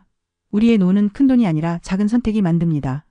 혹시 지금도 마음속에서 작은 두려움이 올라오나요? 그렇다면 그것은 변화를 시작할 수 있다는 신호입니다. 오늘부터 단 하루라도 지갑을 덜 열어보세요. 덜 쓴다는 건 초라해지는 게 아니라 내 삶을 내가 지키는 연습입니다. 우리가 해야 할 건 돈을 움켜쥐는 것이 아니라 돈 때문에 불안하지 않은 하루를 만드는 겁니다. 여러분, 행복한 노후는 멀리 있지 않습니다. 오늘의 작은 결심, 오늘의 작은 절약이 여러분의 다음 10년을 바꿉니다. 사랑하는 가족과 함께 웃을 수 있는 노후, 돈이 아닌 마음으로 채워진 평온한 날들. 그것은 바로 지금 우리의 선택에서 시작됩니다. 여러분의 지갑은 단순한 돈의 그릇이 아니라 앞으로의 삶을 담는 그릇입니다. 그 안에 무엇을 담을지는 오늘 여러분의 손에 달려 있습니다. 62세가 되자마자 통장은 비어 있었고 그제야 후회가 밀려왔습니다. 연금 하나 들어둘 걸, 그 단순한 걸 왜 안 했을까? 여러분, 혹시 이 이야기 남 얘기 같지 않으신가요? 얼마 전 전북 정읍에 사는 62세 이창호 씨는 퇴직 후 받은 9천만 원 퇴직금을 은행 예금에 넣어두고 이자만으로 살면 된다고 생각했습니다. 하지만 3년이 채 지나기도 전에 월세 식비 건강보험료로 통장이 거덜나고 말았습니다. 지금도 많은 50대 분들이 이렇게 말씀하세요. 이제 와서 연금 저축이 무슨 의미가 있어요? 너무 늦었잖아요. 그런데 정말 늦었을까요? 전문가들은 오히려 50대야말로 가장 강력한 절세 혜택과 복리 효과를 동시에 누릴 수 있는 골든타임이라고 말합니다. 실제로 50대에 연금 펀드를 시작한 사람들, 지금도 매달 꼬박꼬박 안정적인 생활비를 만들며 노후를 준비하고 있습니다. 혹시 여러분은 아직 아무것도 시작하지 않으셨나요? 그렇다면 오늘 이 영상을 끝까지 보세요. 지금이 아니면 다시는 기회가 없을 수도 있습니다. 본격적인 영상 시작 전에 구독과 좋아요는 영상 제작에 정말로 큰 힘이 됩니다. 또한 오늘의 영상에는 위에 말씀드린 내용과 관련된 대한민국에서 일어나고 있는 비참한 사례 한 가지와 그와 반대되는 사례를 소개해드리겠습니다. 여러분들이 다 들어보시고 어느 쪽이 내가 원하는 노후의 인생인지 생각해보시는 시간이 되시기 바라겠습니다. 서울 강동구 천호동이 오래된 아파트 천장 구석에 핀 곰팡이 자국이 점점 퍼져가던 지난 겨울 66세 김상국 씨는 부엌 싱크대 앞에 서서 한참을 멍하니 벽만 바라보고 있었습니다. 그 천장, 아직도 1990년대 시공 당시 그대로인 낡은 벽지 위로 물기가 퍼지듯 얼룩이 자라났죠. 김 씨는 조용히 혼잣말을 했습니다. 내가 이럴 줄은 몰랐는데. 그는 10년 전만 해도 누구보다 안정적인 삶을 살고 있다고 믿었습니다. 지방 국립대 토목공학과를 나와 건설회사에 입사한 후 35년간 현장을 누비며 일했고 57세 때 이사 승진은 놓쳤지만 그래도 부장으로 퇴직했다는 자부심은 남아 있었습니다. 회사는 직원들에게 비교적 후한 편이어서 퇴직금도 2억 원 가까이 나왔습니다. 퇴직 직후엔 아내와 제주도로 여행도 다녀왔습니다. 며칠간 바닷가 리조트에 머물며 이제 우리도 좀 쉬자라고 웃었고 은행 직원이 추천한 정기예금과 적립식 예금 상품에 돈을 넣고는 이자만으로도 충분하겠지라고 생각했습니다. 실제로 그땐 시중금리가 3% 초반이었고 은행에서도 요즘은 안전한 게 최고라며 자주 연락을 줬습니다. 퇴직 첫 해에는 하루 세 끼 외식도 해봤고 손주가 생기고 나서는 100일 사진 촬영비며 돌잔치 경비까지도 흔쾌히 도와줬습니다. 장남 부부는 맞벌이라 바쁘다며 아이를 자주 맡겼고 그때마다 김 씨는 즐겁다고 말했지만 체력은 점점 예전 같지 않았습니다. 문제는 퇴직 3년 차부터 본격화됐습니다. 금리가 떨어지면서 이자는 눈에 띄게 줄었고 그 사이 물가는 올라 있었습니다. 예전에 월 200만 원으로 넉넉하던 생활비가 이제는 250만 원도 빠듯했고 아내의 고혈압 약과 본인의 정기 건강검진, 비용도 꾸준히 나갔습니다. 냉장고가 고장. 나 교체하려다 보니 200만 원이 훌쩍 나갔고 안방 화장실에 곰팡이가 번지며 전체 타일 공사를 부르자 견적이 500만 원이 넘었습니다. 내가 집 고치는 데 쓰는 돈이 이렇게 클 줄은 몰랐어요. 김 씨는 속으로 곱씹었습니다. 하지만 더 큰 충격은 건강보험료였습니다. 퇴직하고 몇 달이 지나 지역가입자로 전환되자 평소 알던 수준보다 2배 이상 많았던 금액이 고지서에 찍혀 나왔습니다. 서류엔 월 소득이 없는 걸로 나오는데 왜 이걸 이렇게 내야 하냐며 국민건강보험공단에 전화를 해봤지만 돌아온 말은 간단했습니다. 예금, 이자가 금융소득으로 계산되기 때문에 그렇습니다. 그걸 기준으로 보험료가 부과됩니다. 김 씨는 그제야 건보료, 폭탄이라는 말을 실감했습니다. 실제로 매달 빠져나가는 돈은 고정적으로 늘어났고 예금 통장의 잔액은 눈에 띄게 줄어들기 시작했습니다. 그의 퇴직금 2억은 3년 만에 절반 수준으로 줄었고 그마저도 일부는 손주들 돌봄, 비용과 아파트 수리, 생활비, 명절 경비 등으로 이미 빠져나간 뒤였습니다. 생각해보면 내가 이 돈을 계속 불릴 방법이 있었을까? 그때 누가 좀 알려줬더라면. 김 씨는 퇴직 전까지만 해도 펀드나 주식이라는 말에 무조건 고개를 저었습니다. 그건 위험한 거야. 나이 들면 그냥 안전하게 예금에 넣는 게 최고지. 그는 그렇게 믿었고 그렇게 실행했으며 아무도 그게 틀렸다고 말해주지 않았습니다. 문제는 지금입니다. 그의 부엌 천장엔 곰팡이가 번지고 있고 이사를 갈 수도 고칠 돈도 마땅치 않습니다.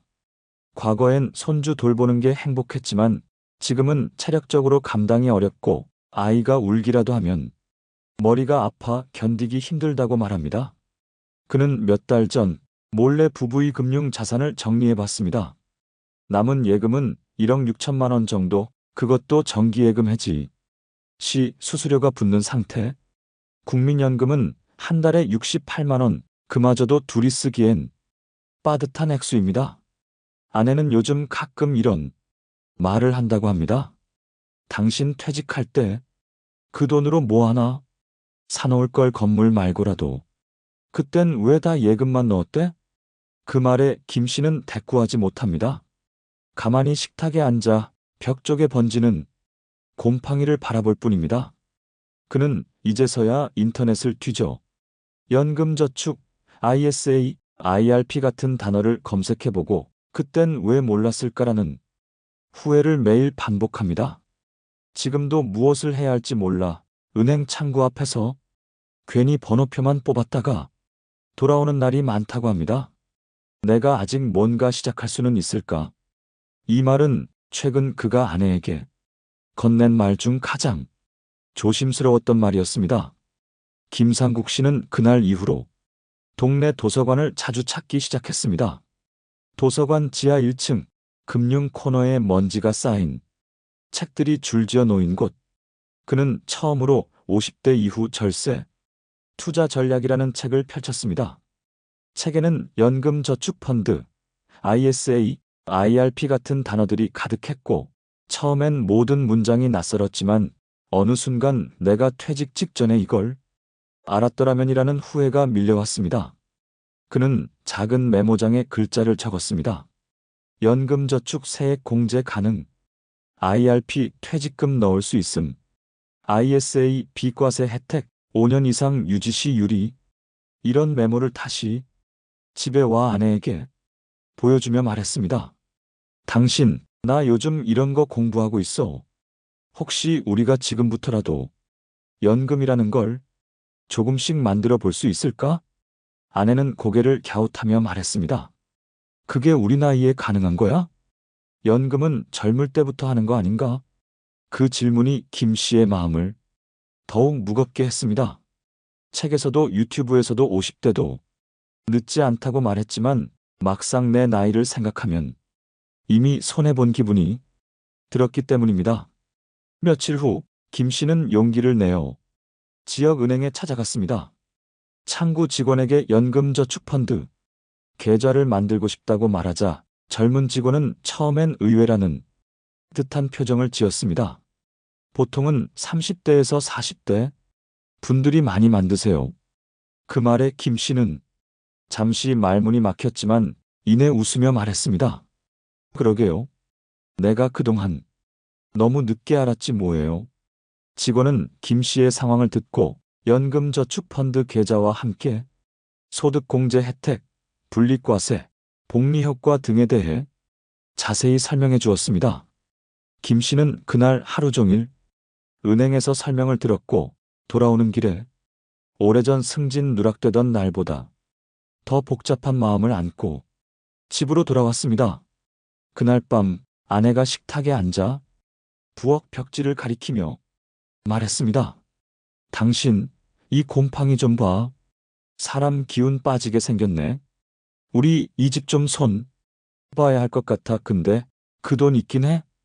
김 씨는 말없이 고개를 숙였습니다. 남은 예금으로 고치려니 불안했고 그렇다고 버틸 수도 없었습니다. 그는 아내에게 조심스럽게 말했습니다. 여기 당장 고치는 건 좀 미루자. 대신 그 돈 연금 펀드로 돌려보려 해. 내가 계산해봤는데 15년 정도는 불릴 수 있더라고. 지금이라도 조금이라도 만들어놔야 우리 말년이 달라지지 않겠어. 아내는 잠시 말을 잇지 못하더니 조용히 고개를 끄덕였습니다.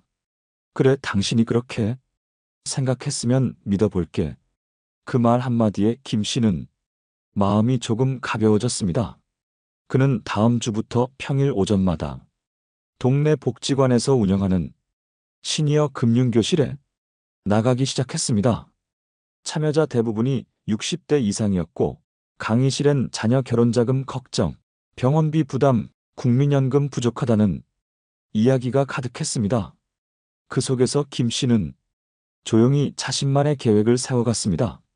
남은 예금 중 일부는 연금저축 계좌로 옮긴다. 세액 공제를 챙기면서 10년간 유지할 수 있게 월 불이백을 최소한으로 조정한다. ISA 계좌는 안정형, ETF로 나눠 투자하고 단기 수익보다 장기 복리를 노린다. 그리고 향후엔 상황 봐서 주택연금도 고려해본다. 그가 직접 쓴 메모장에는 그렇게 한 줄 한 줄 계획이 적혀 있었습니다. 자신의 손글씨를 보며 그는 처음으로 노후에 대해 불안이 아닌 준비라는 단어를 떠올릴 수 있었습니다. 어느 날 둘째 아들이 찾아와 말했습니다. 아버지, 요즘 뭐 하세요? 밖에 자주 나가시던데. 김 씨는 잠시 망설이다가 메모장을 보여주며 말했습니다. 이제라도 좀 배우고 살아보려 한다. 너희한텐 손 안 벌리고 우리 둘이서 그냥 조용히 살고 싶어서. 아들은 그 메모장을 한참 들여다보더니 조용히 말했습니다. 아버지, 멋지세요. 그날 밤 김 씨는 부엌 천장을 다시 올려다보았습니다. 곰팡이 자국은 그대로였지만 이번엔 어쩐지 그 얼룩조차도 달리 보였습니다. 마치 자신의 인생이 다시 천천히 그러나 단단하게 변화하고 있다는 것을 알려주는 신호처럼 느껴졌습니다.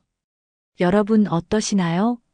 위의 사례는 정말 비참하고 서글픈 인생 아닌가요? 하지만 지금부터 소개해드리는 사례는 정반대의 선택으로 행복한 노후를 보내고 있는 분을 소개해드리겠습니다. 이분의 이름은 윤창열 씨, 현재 68세. 서울 마포구 연남동의 25년 된 아파트에 아내와 둘이 살고 있습니다. 아파트는 오래됐지만 관리가 잘 되어 있고 집 안 구석구석엔 손이 많이 간 흔적이 느껴졌습니다. 거실 한쪽 벽면에는 책장이 가득 차 있었고 그 옆 탁자 위에는 2025 대한민국 시니어 재무설계 가이드북이라는 책이 가지런히 놓여 있었습니다. 윤 씨는 대기업 출신도 아니고 공무원도 아니었습니다. 30년간 중소제조업체의 회계팀장으로 일했고 퇴직 당시 연봉은 4,500만 원 남짓, 퇴직금은 1억 8천만 원, 국민연금은 월 82만 원 수준이었습니다. 누가 봐도 평범한 은퇴자였습니다. 그런데 그는 달랐습니다. 저는 53살 때부터 연금저축펀드를 시작했어요. 퇴직금은 IRP로 넘기고 남은 자산은 ISA에 분산했죠. 그때는 사실 뭘 많이 알았던 건 아니고 그냥 불안했어요. 그게 전부였습니다. 윤 씨는 회계팀에서 일하며 수많은 사내 임원들의 퇴직 과정을 지켜봤습니다. 퇴직금을 모두 부동산 투자에 넣었다가 유동성 부족으로 고통받는 상무, 자녀 유학비로 수억 원을 지출하고 빈 통장만 남은 이사, 그리고 퇴직 후 사무실을 차렸다가 몇 년 못 가 문 닫은 부장까지. 그걸 너무 많이 봐서 그런지 나는 안 그래야겠다. 그 생각 하나로 준비한 거죠. 그는 50대 초반부터 작은 금액이지만 매달 연금저축에 불입했습니다. 당시에는 주변에서도 그 나이에 그걸 왜 하냐는 말도 들었지만 그는 매달 30만 원, 40만 원씩 꾸준히 쌓았습니다. 소득공제 혜택이 주어지는 것도 몰랐지만 불입 내역을 보고 회계적으로 장점이 많다는 걸 직감했다고 합니다. 퇴직 후 그는 퇴직금의 70%를 IRP 계좌로 이동시켰고 이 중 일부는 채권형 펀드, 일부는 글로벌 배당 ETF에 분산했습니다. 나머지 금액은 ISA 계좌에 넣어 단기성과 장기성 자산을 적절히 배치했죠. 중요한 건 돈이 통제 가능한 속도로 늘어났다는 거예요. 무리하지 않고 조급해하지 않고 매달 흐름이 생기도록 구조를 짰어요. 그 결과 68세인 현재 윤 씨는 매달 국민연금 82만 원에 더해 연금저축과 IRP 계좌에서 총 180만 원가량의 현금 흐름을 받고 있습니다. ISA에서 발생하는 수익은 매년 300만 원 내외로 필요할 때마다 여행비로 활용하고 있죠. 물론 윤 씨도 돈이 부족하다고 느낄 때가 있습니다. 하지만 그는 불안하지 않다고 말합니다. 제 자산은 제가 통제할 수 있어요. 그게 큰 차이입니다. 예금만 있었으면 아마 지금쯤 통장 잔고만 들여다보고 있었겠죠. 윤 씨의 삶이 특별한 건 자산의 크기가 아니라 구조였습니다. 그는 돈이 어디에서 언제 들어오는지 알고 있었고 그에 따라 생활비를 계획했고 소비를 제한하지도 않았습니다. 여행을 좋아하는 부부는 매년 봄이면 전국 벚꽃 명소를 찾아 3일에서 4일간 짧은 여행을 떠났고 손주 생일이 다가오면 조용히 10만 원짜리 책 선물과 편지를 보냈습니다. 크게 쓰진 않아요. 대신 꾸준하게 쓸 수 있도록 설계한 거죠. 윤 씨가 강조한 건 꾸준함이었습니다. 투자의 수익률보다 중요한 건 자산이 매달 내게 현금으로 돌아오는 구조를 갖추는 것이라고 그는 말합니다. 그래서 그는 자녀에게도 아파트보다 연금 펀드라는 말을 여러 번 했다고 합니다. 우리 딸이 말해요. 친구 엄마들은 다 갭 투자한다고 왜 우리는 안 하냐고. 그때마다 이렇게 말해요. 우리 부부는 갭 대신 갭 없는 삶을 선택한 거라고. 윤 씨는 얼마 전 연금 계좌의 15년 누적 수익을 정리해 봤습니다. 연금저축은 원금 대비 1.7배, IRP는 1.5배, ISA는 연 5% 내외. 세금은 거의 내지 않았고 건보료 부담도 줄어들었습니다. 누가 보면 소박한 수익이라고 생각하겠지만 그게 내 노후를 버티게 해주는 유일한 힘이에요. 윤 씨의 하루는 조용합니다. 아침엔 커피를 내려 마시고 점심 전엔 공원 산책을 나갑니다. 오후엔 아내와 함께 지역 문화센터에서 도예 수업을 듣고 저녁엔 책을 읽거나 유튜브로 경제 뉴스를 봅니다. 그는 말합니다. 불안이 없는 게 아니라 불안을 미리 분산시켜 놓은 거죠. 그게 연금 펀드였어요. 그가 사는 집은 여전히 20년 넘은 아파트입니다. 하지만 곰팡이 핀 부엌 천장은 없습니다. 몇 해 전 여유 자금으로 부엌과 화장실 전체를 리모델링했고 그는 매일 아침 식탁에 앉아 말합니다. 이 공간이 곧 내 연금입니다. 매달 돈이 들어오고 계획대로 나가고 마음이 불안하지 않죠. 그게 진짜 노후 아닐까요? 윤 씨의 인생은 누구보다 평범했습니다. 하지만 그는 누구보다 현명한 준비를 해낸 사람이었습니다. 그리고 그것은 50대라는 시간에 내려야 했던 하나의 결정에서 시작됐습니다. 여러분, 우리가 노후 준비를 이야기할 때 항상 빠지지 않고 나오는 말이 있죠. 국민연금만으로는 부족하다. 그런데 이 말, 단순한 불안 조장이 아니라 실제 통계로도 뒷받침되는 현실입니다. 국내 은퇴자 중 절반 이상은 은퇴 후 소득이 퇴직 전 소득의 40%에도 미치지 못하는 것으로 나타났고, 생활비의 대부분을 국민연금과 예금에 의존하고 있지만 이는 점점 버티기 어려운 구조로 바뀌고 있습니다. 실제로 OECD가 발표한 자료에 따르면 한국은 고령층 상대 빈곤율이 40%를 초과해 조사 대상 국가 중 가장 높은 수준을 보이고 있습니다. 이는 전체 국민 중 고령자의 소득이 중간 소득의 절반에도 못 미치는 경우가 많다는 뜻입니다. 다시 말해, 평균적으로 노인이 되면 가난해질 가능성이 매우 높다는 이야기입니다.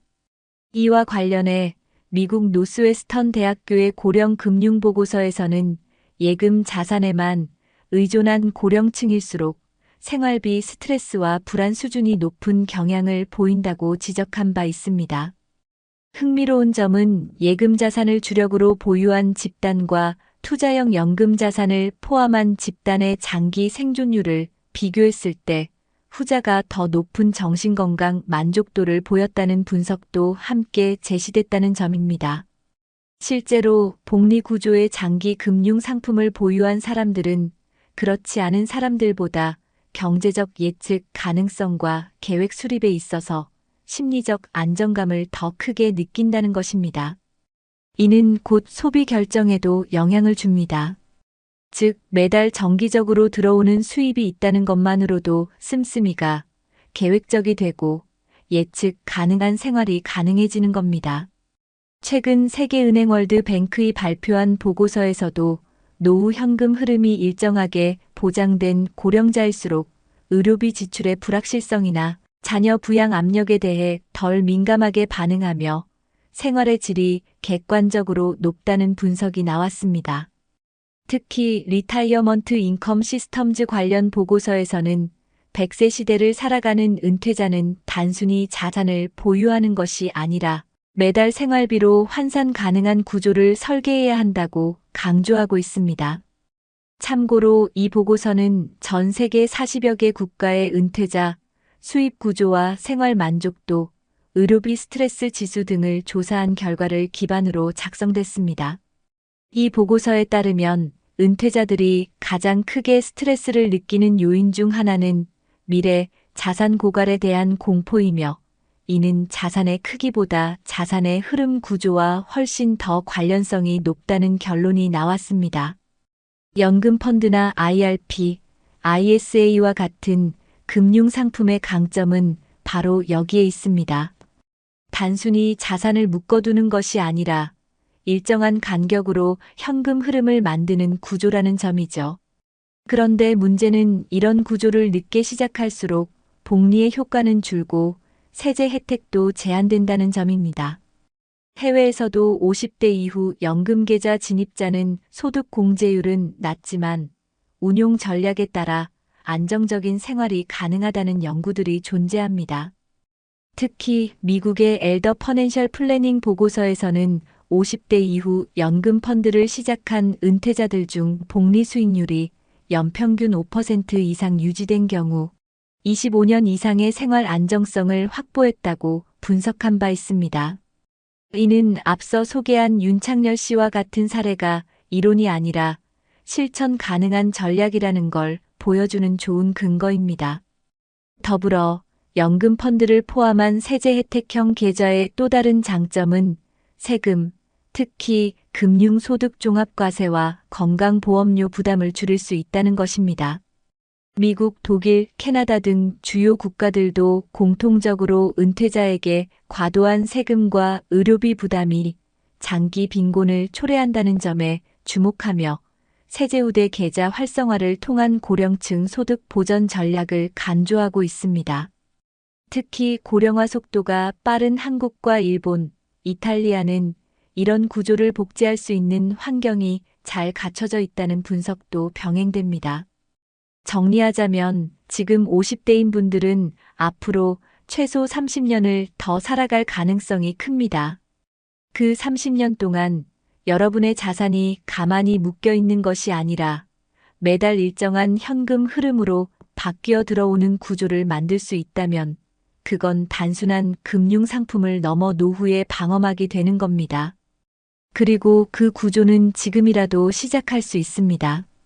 늦었지만 아직 늦지 않은 이유, 바로 이 통계들이 증명하고 있습니다. 그렇다면 우리는 지금 어떤 준비부터 시작해야 할까요? 전문가들은 입을 모아 말합니다.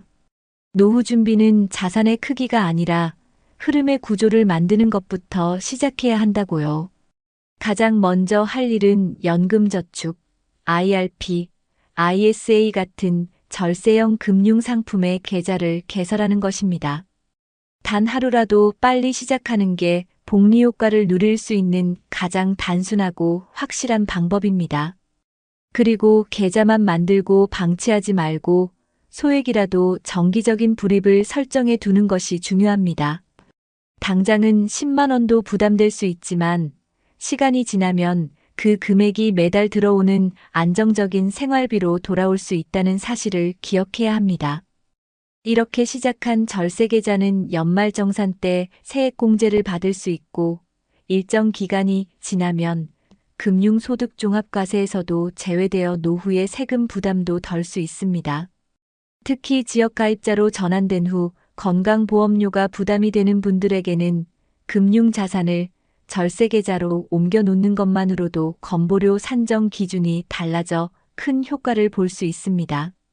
전문가들은 지금 50대라면 계좌만 잘 활용해도 월 생활비의 최소 20%에서 30%는 보전할 수 있다고 조언합니다. 그리고 이러한 금융적 조치 외에도 지금 거주 중인 주택이나 자산 구조를 점검해 보는 것도 매우 중요합니다. 예를 들어 자녀가 모두 독립하고 방이 많은 아파트에 혼자 혹은 부부만 살고 있다면 해당 부동산을 처분하거나 줄이고 그 자산을 유동화하는 방법도 있습니다.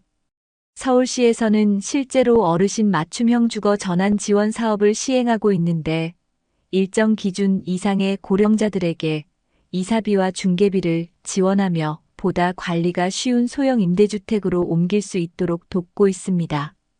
또 일부 지자체에서는 실버 금융 상담소를 운영해 고령자 대상 자산관리 상담 서비스를 무료로 제공하고 있습니다. 예컨대 광주광역시는 시니어 금융건강 클리닉 프로그램을 통해 연금, 절세, 부채, 구조조정 등 전반적인 금융 솔루션을 안내하고 있고 대전시도 노인 금융안심 상담소를 통해 고령자 금융사기 예방 교육 및 실질적인 금융 상담을 정기적으로 운영하고 있습니다. 이런 정보는 시청, 구청 홈페이지나 주민센터에 문의하면 어렵지 않게 확인하실 수 있습니다. 또한 지역복지관에서 시행하는 노년 재무설계 프로그램도 매우 유용합니다. 전국적으로 확산되고 있는 이 프로그램은 고령자 맞춤형으로 구성되어 있으며 국민연금공단 및 한국재무설계협회 등의 협력으로 운영되기 때문에 실질적인 투자 연금, 세금 전략을 배울 수 있습니다. 해외 사례도 참고해 볼 만합니다. 일본은 고령화 속도가 빠른 국가답게 노후 자산 흐름 관리 제도를 도입해 고령자가 금융기관에 자산 운용 계획서를 제출하고 그에 따라 금융기관이 맞춤형 상품을 제공하는 시스템을 운영 중입니다. 이는 고령자의 충동적 투자나 사기를 막기 위한 제도이기도 하며 한국도 최근 일부 은행에서 유사한 맞춤형 고령자 자산관리 서비스 도입을 검토하고 있습니다.